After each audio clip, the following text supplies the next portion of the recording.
জামিন নিতে আসা ব্যক্তিকে তুলে নিয়ে যাওয়ার অভিযোগ।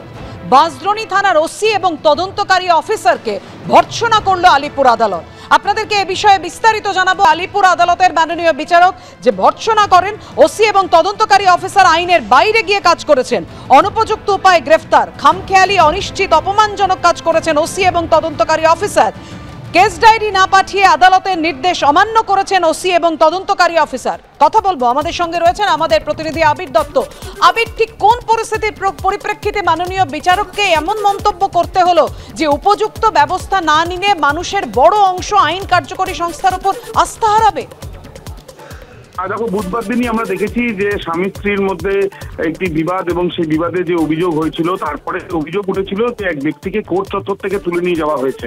যদিও পুলিশের তরফ থেকে বলা হয়েছিল যে ওই ব্যক্তি আধার কার্ড জালিয়াতিতে অভিযুক্ত এবং তাকে গোপালনগরের সামনে থেকে গ্রেপ্তার করা হয়েছে। গতকাল যখন তাকে আদালতে পেশ করা হয় সওয়াল জবাবের পর, যে নির্দেশ দেওয়া হয়েছে গতকাল আদালতের তরফ থেকে, সেখানে বলা হচ্ছে যে অসম্মান করা হয়েছে আদালতকে এবং বাঁশদ্রোণী থানার ওসি এবং তদন্তকারী আধিকারিক নিন্দা জানানো হচ্ছে এবং কড়া ব্যবস্থা নেওয়ার জন্য কিন্তু বলা হচ্ছে। এবং তার সঙ্গে সঙ্গে এটাও বলা হয়েছে যে আদালতে কেস ডায়েরি না পাঠানোর জন্য না পাঠিয়ে অনুপযুক্ত উপায়ে গ্রেপ্তারি করা হয়েছে। এবং সেখানে এটাও বলা হচ্ছে যে ওসি এবং তদন্তকারী আধিকারিকের খামখেয়ালি, অনিশ্চিত এবং অপমানজনক তারা কাজ করেছেন আদালতের পক্ষে এবং আইনের বাইরে তারা কাজ করেছেন।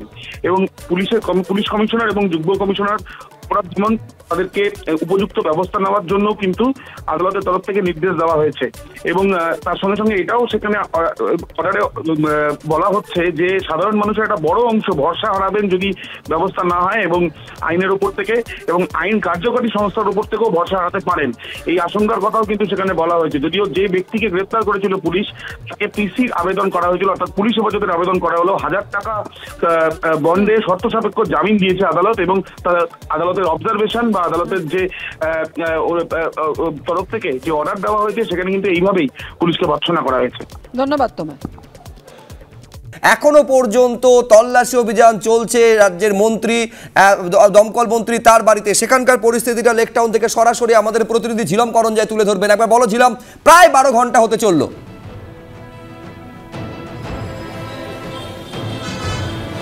একদমই প্রায় 12 ঘন্টা হতে চলল এবং আমরা যেটা দেখতে পাচ্ছি দফায় দফায় বিভিন্ন ঘরে গিয়ে, বিভিন্ন বাড়িতে গিয়ে, সুজিত বসুর বিভিন্ন বাড়ি যেখানে আছে সেখানে গিয়ে ইডির যারা আধিকারিক তারা তথ্য সংগ্রহ করেছেন। তারা প্রথমে যেখানে গিয়েছিলেন সেটা হচ্ছে সুজিত বসুর পুরনো বাড়ি, পৈতৃক বাড়ি, সেখানে। তারপর তারা এসেছিলেন আমার ঠিক পেছনে যে বাড়িটা রয়েছে সুজিত বসুর যে নতুন বাড়ি, এবং সেখান থেকে আর এছাড়াও আরও একটি আছে অফিস, সেটা হচ্ছে শ্রীভূমি স্পোর্টিং ক্লাবের ঠিক উল্টো দিকে, সেখানে তারা যান এবং সেখানে গিয়ে আমরা দেখতে পাচ্ছি সেখানে সুজিত বসুর ছেলেকেও নিয়ে যান এবং তারপরে তারা সকলেই এই যেখানে আমরা রয়েছি সেইখানে চলে আসেন। এবং তারপরে যেটা দেখা যায় যে তদন্তকারীদের মধ্যে একটি টিম বেরিয়ে যায় এখান থেকে এবং এখানে যে মোতায়েন ছিল সেন্ট্রাল ফোর্স, সেই সেন্ট্রাল ফোর্সের যে সংখ্যা সেটা বেড়ে যায়। তবে এখন অবধি আশপাশে আমরা দেখতে পাচ্ছি যে সকলেই অপেক্ষা করছে এই তদন্তের শেষমেশ কি পদক্ষেপ হয়, কারণ এই যে তদন্ত হচ্ছে, তথ্য সংগ্রহ হচ্ছে, আদৌ সুজিত বসুর এখান থেকে তারা কখন বেরোবেন সেই পরিস্থিতি, সেটা দেখার জন্য অপেক্ষা করছে সকলে।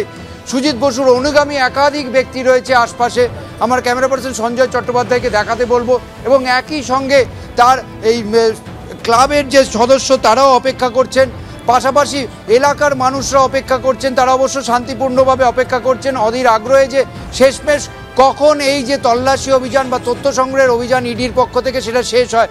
এবং যারা আছেন তারা আজকে সকাল থেকে আমরা দেখতে পাচ্ছি, এবং একই সঙ্গে এটাও বিষয় যে সেন্ট্রাল ফোর্সের একটা বিশাল সংখ্যায় তাদের মোতায়েন করা হয়েছে এবং বিধাননগর কমিশনারেটের পক্ষ থেকেও এখানে ফোর্স আছে এবং প্রত্যেকেই সমন্বয় করছে যাতে কোনো গন্ডগোল না হয়। আমরা দেখেছি সুজিত বসু বাইরে না বেরোলেও সুজিত বসুর ছেলে বাইরে বেরিয়েছিলেন যখন তাকে পুরনো বাড়ি থেকে স্থানান্তর নিয়ে যাওয়া হচ্ছিল অফিসে, স্পোর্টিং ক্লাবের উল্টো দিকে যে অফিস সেখান থেকে তিনি যখন যাচ্ছিলেন তখনও সবাই আত্মবিশ্বাস দেখেছিলেন এবং বলেছেন যে তদন্তে পূর্ণ সহযোগিতা করা হচ্ছে। আমি বলছি এইটা হচ্ছে সুজিত বসুর বাড়ির বাইরের ছবি, একেবারে বিধাননগর পুলিশ কমিশনারেটের আধিকারিকরা তো বটে, একেবারে সেন্ট্রাল ফোর্স জওয়ানরা কার্যত ঘিরে ফেলেছেন, দুর্গে পরিণত করে দেওয়া হয়েছে কার্যত।